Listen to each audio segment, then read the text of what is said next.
Hey, what's going on, guys? So I got a couple of requests on how to restore a Bakelite grip or Bakelite grip from for your AK variant or anything like that.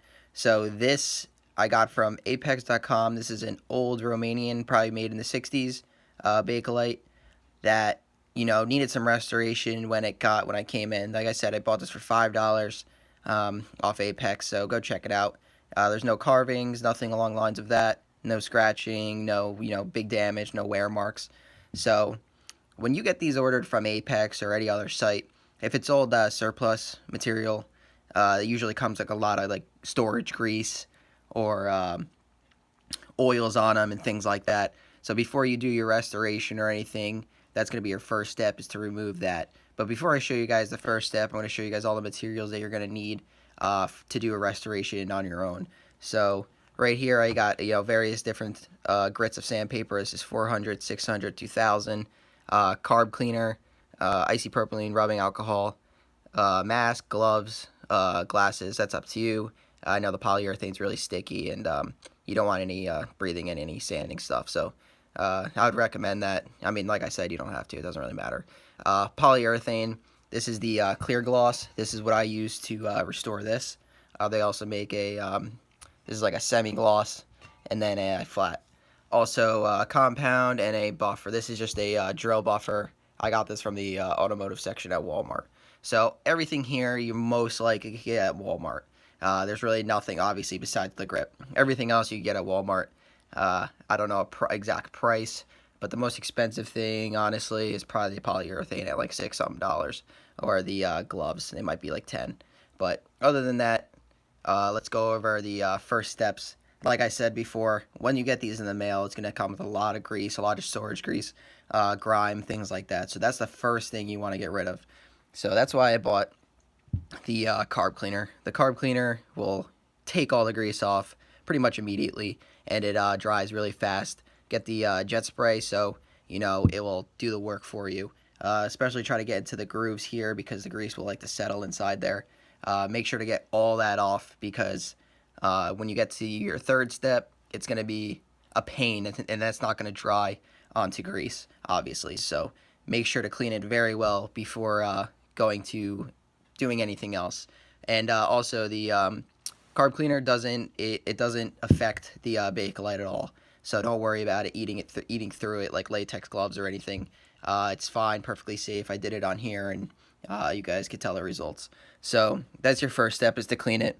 The isopropylene alcohol that's just for cleanup, after sanding or before painting, just to get any like if you had oil on your fingers and you touched a grip, just to get everything cleaned up and prepped for paint.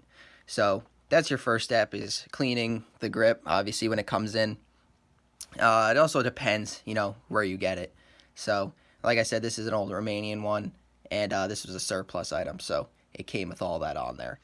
Your second step is going to be sanding. So this is a 400, 600, 2000. Like I said, you could probably get away with 1500 if you want. You don't even have to do the 1500. You could probably go to 1000 if you really.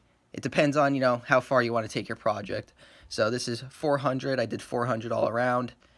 Make sure to get everything flat and all the surfaces flat, and then I went back with 600, just to finalize the smoothness of the grip, and then the 2000 just to get a a nice coat for the polyurethane to stick onto.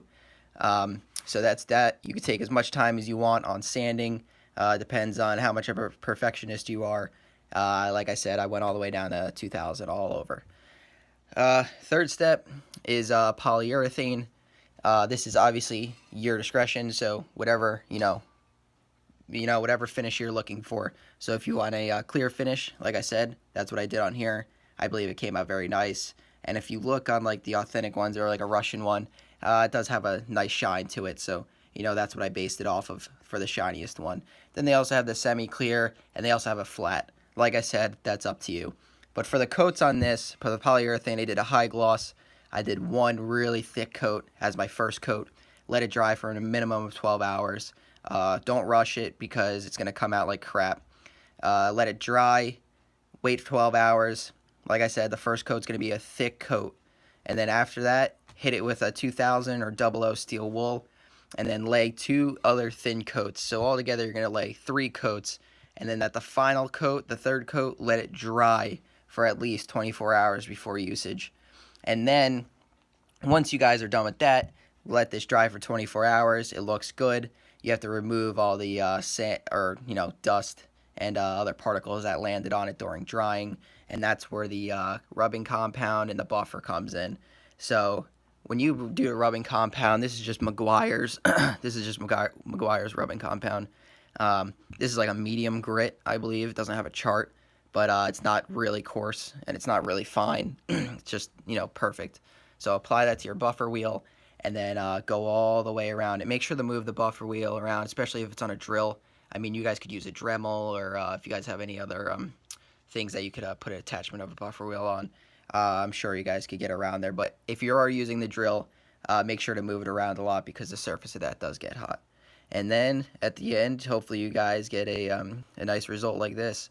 I did rush this video a little bit, but I just went over like some of the basics of what I did to get it looking like this. It's not that hard. Just make sure to take your time, and I'm sure you're going to have some nice results. So thank you guys again. Hope you guys enjoyed this video. Hope you guys could, benefit off this. But thank you guys for watching.